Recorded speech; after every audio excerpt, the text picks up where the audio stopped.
We're getting the technical stuff here, everyone. But first, welcome to the show. This is the True North podcast. I'm your host, Kimberly. I live in Sedona, Arizona, and I am an trauma informed equine assisted breakthrough coach. And as soon as we get Amelia here on the podcast, then we'll start live with both. But until then, this is Amelia Zachary on YouTube. So if you're listening on um, the True North podcast.com, which is where all these recordings are, you will see her on camera as well. And she did a beautiful interview this morning on, oh, there she is. So welcome to the show, Amelia. I will do my intro on the podcast again. And this is the True North podcast. I'm your host, Kimberly. I live in Sedona. I am a trauma informed equine assisted breakthrough coach. There we go. Words are hard today.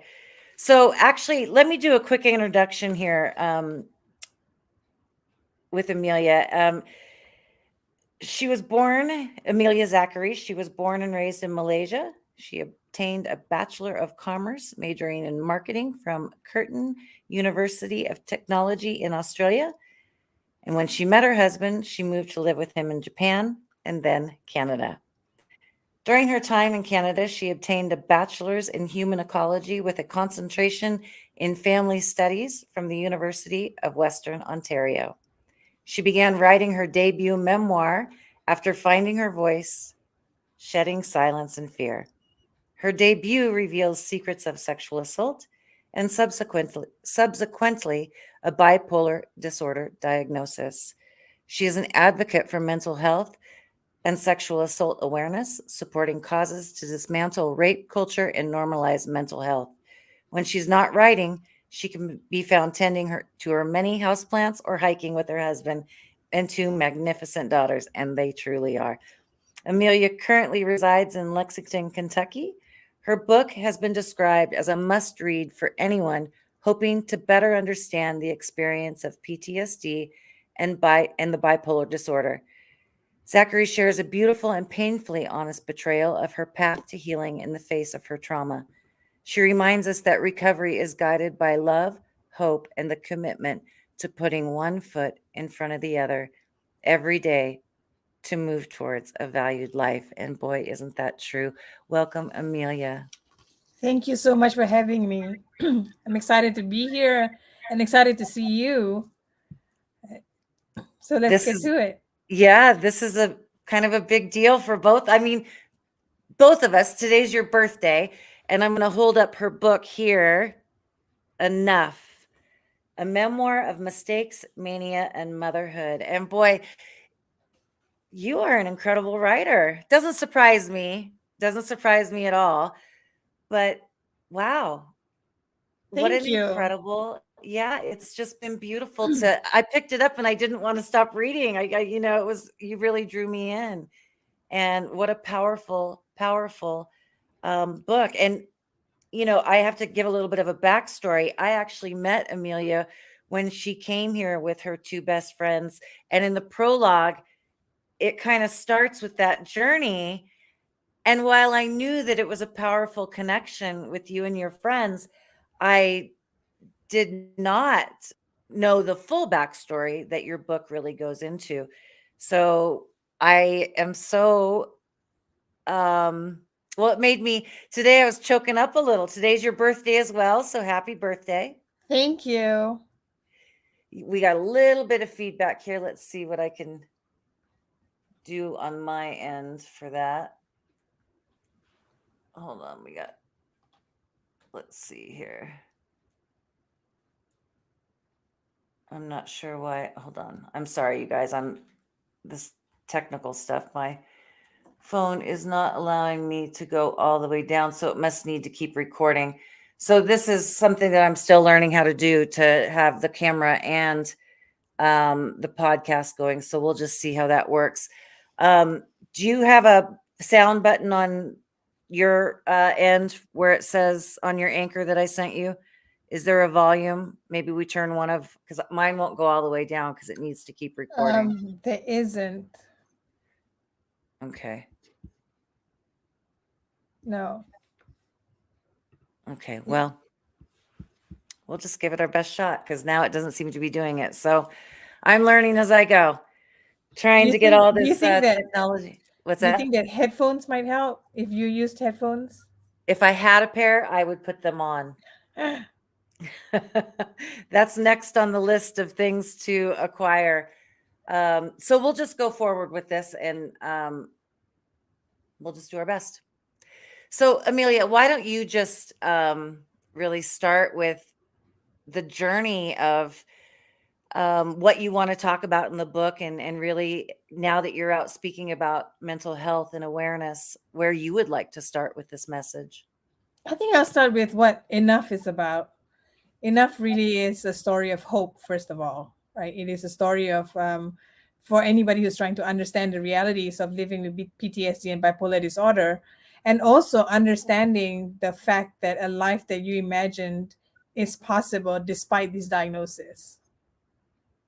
And so I think my story, I take the readers on this journey of my finding a sense of self through the noise of mental illness and the stigmas around sexual assault and stigmas around mental illness. And I think that it's so important that we're having these conversations today, because we need to pivot our conversations and the narrative around this from stigma towards healing and recovery. And that's what I'm most passionate about, that we have these conversations that lead to that. Absolutely. That is so powerful. And the work that I do here with the horses and really being trauma informed is so powerful, reaching people that maybe don't even know they've had trauma, or they don't feel comfortable talking about it because there is a stigma attached to it, and reaching out for help can be hard. I was reading through your story and you're waiting for a train, and would your whole, I guess, suicidal ideation was a part of this, Yeah. and wanting to and not knowing perhaps that you're in a flashback and you don't understand that. So the power of just even understanding what a trigger is, what our trauma responses are, what that even means, is so powerful. And when you were writing this book, how was that for you? Was it cathartic? I'm sure in so many ways, but I'm sure it wasn't easy in others. Probably quite a powerful experience for you. It was definitely cathartic. It was catharsis when I finished the book and decided to publish. And I thought that my my story is out now. There's no going back. Right. But in that process, I had to grow as a person in order to like shed myself of this shame and guilt that I've had for 20 years. Things that have been with me for many, many years that I've held on to as my identity, as who I was and who I believed I was and who I believed that I was going to become. And so I think with the suicidal ideations and all that, like it was a mix of responses, of trauma responses, of bipolar depression, of loss of sense of self. And to think that I would write a book about it, like I at that time I would never have thought that I would ever share this story even with anyone else. And then like writing it and editing it and copy editing it and going over and over again, it's re-traumatization. I'm reliving all these situations and all these experiences that I've had over and over and over again. But I did find that I came to a point where repeating myself, telling these stories, like I talk in podcasts or I speaking engagements and I write about it all the time. I think I come to a point where those fears and those self-doubt became affirmations as I owned my truth, as I realized that this was the truth and this is my history and this is where I came from. And it's okay. It's absolutely all right to have a story. And then I think that's when I truly found a sense of self and who I was, tapping into the true sense of self, not marred by this idea of trauma or mental illness. That's really powerful, because I know in my own experience with mental health that disassociation and loss of sense of self is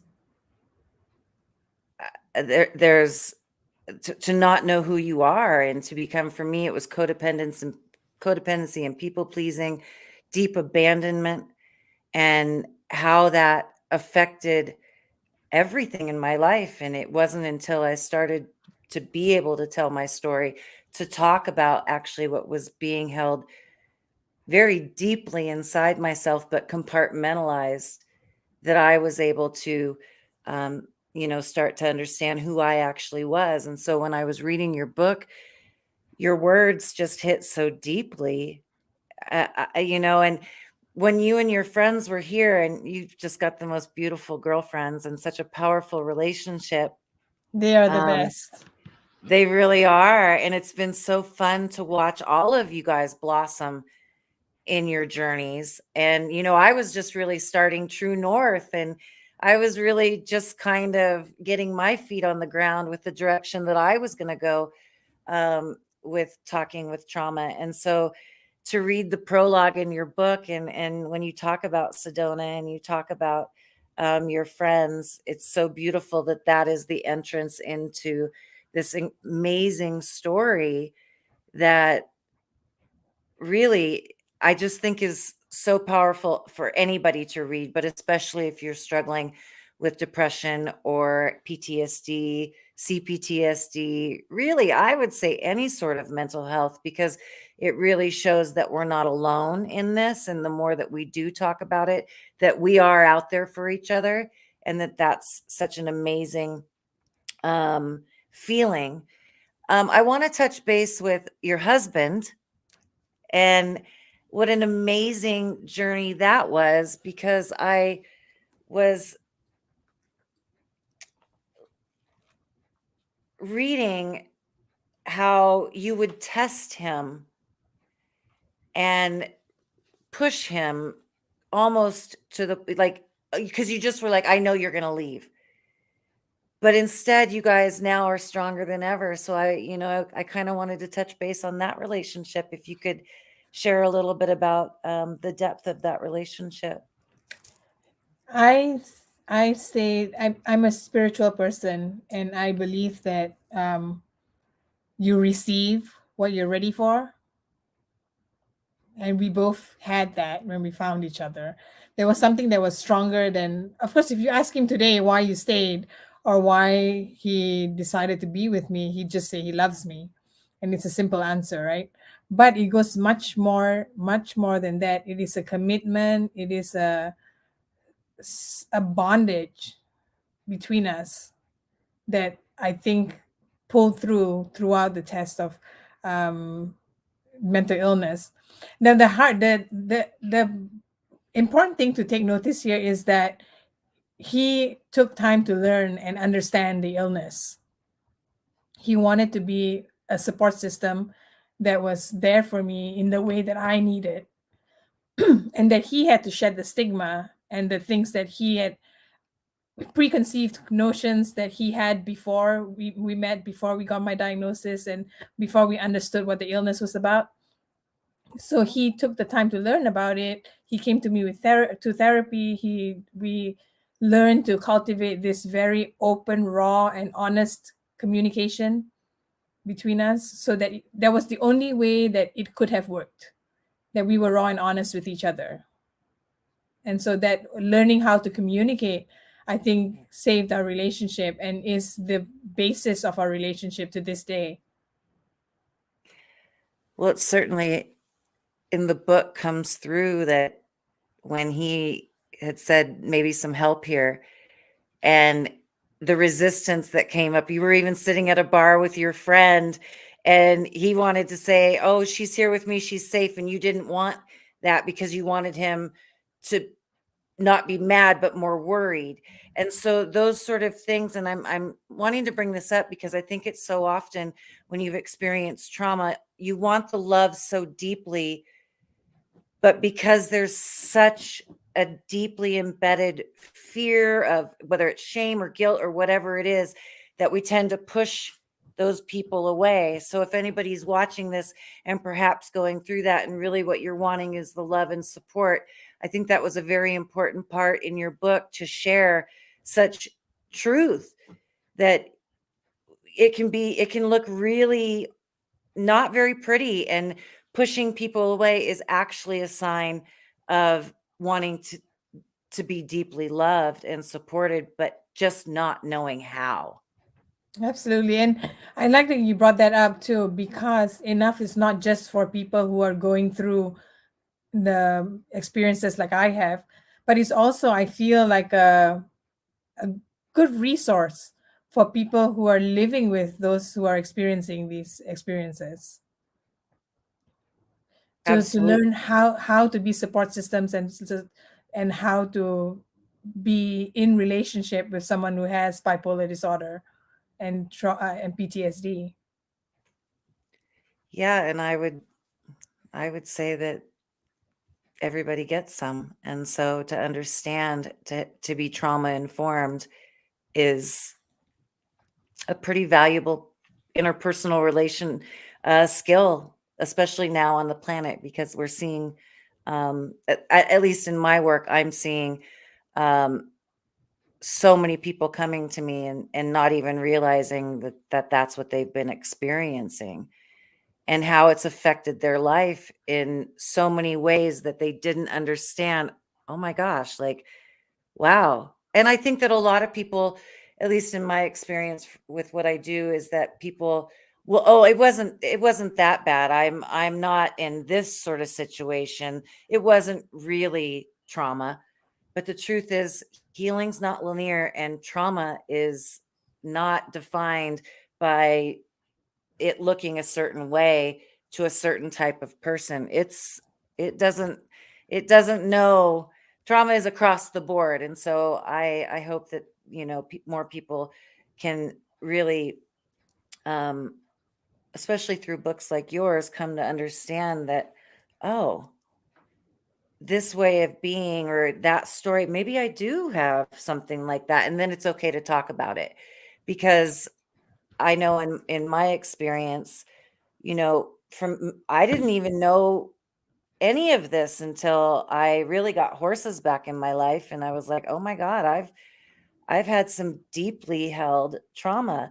And a lot of times, and let me ask you this. Do you think that, you looking back now, so the borderline or I'm sorry, bipolar was always there, and then that just after your trauma situation just escalated? Or do you So think that the trauma situation actually triggered bipolar that was perhaps bubbling under the surface? So it's really difficult to say, because my PTSD symptoms and my bipolar symptoms kind of overlap sometimes. So we kind of try to and the process of diagnosing bipolar disorder is one that's very um, in depth, and they have to be very meticulous, because can be it can also be diagnosed as something else. Like there are many illnesses that like overlap. But so bipolar disorder did not show up for me before, not in a way that I understood it. And the theory is that this is the theories that the doctors are going on, is that bipolar is genetic, and so it's latent for a long period of time, and then trauma kind of triggers it into action. So that's the theory, that's possibly what has happened to me. But it does come out very differently for many people. Some people, bipolar is found in children, but it's very rare, and it usually comes up like in young adulthood. Yeah, I find that to be very interesting. For me, CPTSD mirrored like a borderline personality, and a lot of borderline personality has been misdiagnosed because it's actually CPTSD. So I'm very fascinated with that relationship between trauma and mental illness, and how they seem to, I think, overlap in most cases, and how and I'm not suggesting that everybody needs to go out and get the DS. DSM-5. Thank you. And because it's very nuanced, and but to understand, for me, and maybe I'd be interested to see if you can confirm this, but that learning how to emotionally regulate the nervous system seems to be a key in all of the healing of whether it's trauma or mental health, but understanding that a baseline um, calm nervous system is really where it starts to start being able to think clearly and kind of just calm yourself. I don't know if you could confirm that, if that's something that's been a valuable part of your healing. That would not be part of my expertise, I'm sorry to say. But definitely, like, I think like the way we think and behave and react and respond comes from our mental state. And like being able to I'm saying this because like you said something that kind of triggered my thoughts. um People don't go getting diagnosis because of the stigma around it. I'm not crazy. I'm not unstable. I'm not this. I'm not that. I'm just uncomfortable with this kind of behavior. Or I'm uncomfortable with these kind of thoughts that come about, or my emotional states that come about, whatever. My say is like, if you're uncomfortable with anything and you feel like something's not right, why not go check it out? Because with a diagnosis, there's clarity. There's a clearer path towards healing. And I think like that everybody should have access to that, and everybody should take advantage of that to feel better in a more clear and precise manner. I think that's, yeah, I think that's, and you said something there, everybody should have access. They should. They should. And I suppose that's, maybe another show, but that's a powerful statement. Everybody should. And that there is nothing, because I honestly, I didn't pursue anything because of the stigma around borderline personality. I was like, I'm not borderline personality. I'm not. But when I looked at the DSM, I was like, okay, I might tick a few of those boxes. And then as I started researching, then I understood that CPTSD really kind of mirrors borderline. And once I started even reading about it, it calmed me. And then I could have a clearer path to a direction I could take. So I just think that unfortunately, with stigmas that are attached, I, like you, would like to see that go away, because for me, it just hurt to be in my body. It hurt. I physically, I just was overwhelmed, and it would come on at times, and I didn't understand what an emotional flashback was because I had repressed so much. And if anybody is listening to this and perhaps is feeling that same way, please go in or talk to someone or start that process. And for you, Amelia, it was a reference from a friend that you Oh, finally started the path to. my husband. Yeah. And then how long did that take you? Did you find from that first meeting, did you stick with a therapist? How long did it take you to really feel like you were on the right track and had found the right way, the right path for you? I think I got really lucky. I'll talk about two things here. Firstly, I got really lucky because I liked the therapist that I was seeing. I understood the language. I understood the diagnosis. I mean, he made it clear to me what the diagnosis was, and I understood the treatment plan. And he was open to my self-advocacy of what I wanted to do and what I didn't want to do. And so that's very important to have a voice. And I think I got those things from him. And I can't put a number to it how long, but I made a commitment to stick to it till I saw results. I think within months I could see results that be in the sense that I was able to pull tools that I was learning in therapy into use. Medications I was taking was starting to level out, was starting to take effect. And so I was starting to feel the effects. Now I know also on the other hand, not many people have that are not that lucky when you go in to see a therapist and you like your therapist. Because I've also been on that track. After I saw him, I moved and I had to find a new therapist every time I moved. And so I went through this process of looking for somebody that I felt was going to help me. And so my first therapist gave me a good analogy. He said that if you were driving a car that was making a horrid sound, what would you do? I said, take it to the shop.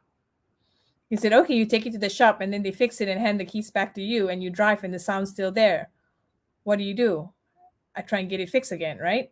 You bring it back to the shop. And then you drive and it's still making that noise.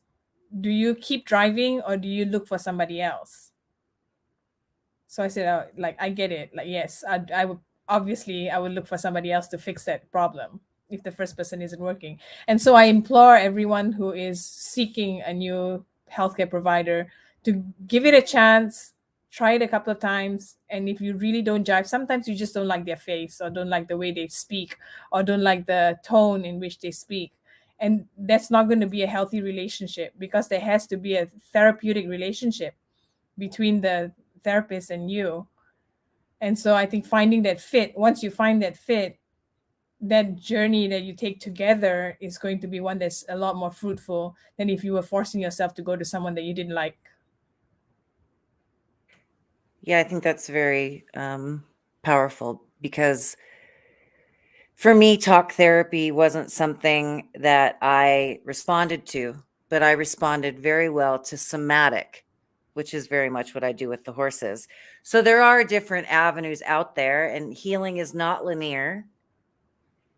And it's certainly not rainbows and glitter, and it's about really going in. That's really the only way through it. I didn't coin that statement, but it The only seems, way through is through. yeah. Yeah. Yeah. Yeah. And something else that I wanted to touch on, and I know it's your birthday, so you probably have like so many fun things planned with your beautiful family. And so thank you for taking the time out today. It's certainly been No, special. thank you. I was telling, I have the same best friend from 6th grade, and I was started tearing up today because I was just like, oh my gosh, this is just such a special interview because well, it's just a special interview. And so thank you for taking the time out today to share your special day here on the show. I wanted to touch base a little bit about how motherhood, because it's a very touching part of your book, and the difference between the first pregnancy and the second pregnancy, and how now being, as we progress through the book, now being married, starting a family, how that has um, been a beautiful story, but at times some challenges, and what maybe you could share with people that are mothers out there or wanting to be married and have a family, but might have some concerns about what it's like to be diagnosed with bipolar and then getting married and having children, what that might present for them. Yeah. I guess married or not, like when you're having children, the idea of being a parent is one that's very daunting because it's that one job that you don't want to screw up. Right? You want to get it right. And like there's a lot of pressure before the baby even arrives. And so I had this pressure on me, extra added pressure on me because I had bipolar disorder. And I believe the stigma in which that by people who had bipolar were not functional, people with bipolar were not stable, they couldn't hold relationships, they couldn't hold jobs, they definitely could not become mothers. And so I believed in that, but I challenged it because I wanted to be a mother more than anything in this world. And so I decided that I was going to put all my plans in place and bolster myself well enough that when these children came, I would be prepared. And little did I know, there's only so much that I could have ever prepared, because motherhood brings you challenges that you never could have imagined. And so then, like, I go through my first pregnancy, and I was unmedicated. I mean, I did not take medications throughout the pregnancy and throughout the first year of my daughter's life because I was breastfeeding. And I there were some ups and downs, but I managed pretty well. I was in baseline a lot of the time, and so that was great. Then came my second daughter. I was up and down throughout the pregnancy, throughout the first few months of having her, and I was refusing to take my medications, which I truly needed to be balanced. And I found out very quickly that being a mother was not what I made it look like. More than that, it was what I was truly giving my children, what I was being for them. And that meant that being my whole self, my healed self or healing self, was what was important to my children and my family, no matter what that looked like to everyone else. And in that, I found this power that I was able to be a mother to my children and do what it took to take care of them, which was I went back on my medication. I stopped breastfeeding and I went back on my medications and I went back into therapy, and I was taking care of myself first, and I was there for my children. And I say this in a sense that it's not a reawakening, a rebirth, or a reconstruction of myself. I felt like it was a truly tapping into my inner power that had been there all along. That if I look past the noise and the mess that was around me, I I was able to tap into my sense of self that was my core true self and hear my own voice. And then I was mothering with intuition. And my children are happy and my children are thriving. I think that was the best thing that I could have done for my children, was tap into my own power. One might say you're true north. I I was just thinking that the true north. And I I've want to met share. I want to share here too. Like you just remind when you said true north, it reminded me of something else that I got while we were with you.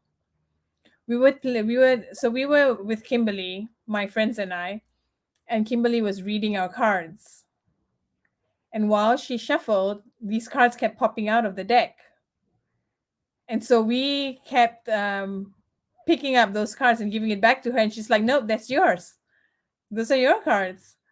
And then we looked at each other and went, "Oh, there are no wrong cards." And that has become like my motto. There are no wrong cards. There are no good or bad. It just is. and that's what you end your prologue with, actually, in the book. There are no wrong cards. And so now that I just got shivers all over. Oh, it just brings back such an amazing, it just puts a smile on my face. You are three beautiful women that have been so inspirational, and it has just been a blessing to watch your journeys, all of you, just grow.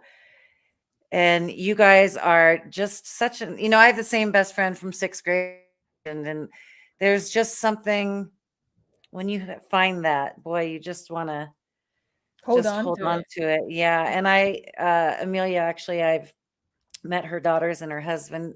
Her girls came out and painted Paladin, and so that was pretty special. And boy, are they just spectacular young ladies. They are, well, the apple Thank you. hasn't fallen far from the tree. Oh, So it's absolutely just beautiful to watch. And so your book and just sharing your story, it's already, I mean, you've been on quite a big press tour as well, and I've seen you've been doing so many um, beautiful book. The whole book release thing has just been like to watch it just do what it's done. And then your outfit today, you just fire, girl. It's just been so much fun. Is there anything that you would like to share about what you might be doing coming up? And I know people can, I'm on YouTube, you can see what I'm holding up, and it's her book. And you can get it on Amazon. But anything else that you would maybe like to share in closing about sending a message or where people can find you? Sure. I'm sorry. I'm thinking about something that I wanted to say. Um, I want to say that I say this all the time, and I need to say it for those sexual assault survivors out there who are listening. I see you. I believe you. You are not alone, and you are enough. And those of us who are struggling with mental illness, it does not define us. You are not alone, and you are enough. And you can reach me on ameliazachry.com, and I'm on Facebook and Instagram at Brown Girl Crazy World. And I love to do book clubs. So if you read the book and you want to have a book club, I'll pop in on Zoom. That's wonderful. And we didn't have to go. Part of me is just like, I know it's your birthday, so because I feel like I could sit here forever, but I don't want to take up too much of your time. Do you want to touch on that aspect of your story of the sexual trauma, or would you like people just to kind of read that in the book? But I'm not on any time limit, so I didn't want to, I just, like I said, it's your birthday, so I Oh kind no, of wanted you're to. fine. You're absolutely fine. Okay. Yeah. But so okay, so Amelia Zachary and .com, and then Brown Brown Girl Girl Crazy Crazy Crazy World. World. I like that. That's beautiful. And so okay, well, I will also have her bio on the truenorthpodcast.com, and it'll have her picture, and all of her links will be attached, so you can find her there. And um I just want to thank you. And I'd love to have you back on and follow up with whatever you're doing anytime if you have anything new that you want to talk about. It has been such a just a blessing to meet you, and now to watch you grow into the beautiful, inspiring, just magical woman that you are. And I have no doubt that you're going to be hearing a lot about Amelia Zachary and her work with mental health and the sexual assault advocacy, and really addressing that culture. And I think that was a beautiful statement. You're not alone. It doesn't define you. There are so many of us out here that are creating a safe container for people to come and tell their stories and know that they're not alone. So with that, I will wish you a very happy birthday. And thank you Thank again you. for coming on the show. I really appreciate it. And stay magical, and happy birthday. Thank you so much, and thank you for holding space for me and enough. I would love to come back at any point in time, and I hope like everyone has a great day on my great day. Well, you are magnificent. You look beautiful, and just continue taking the world by storm. Many Thank blessings. you. Bye.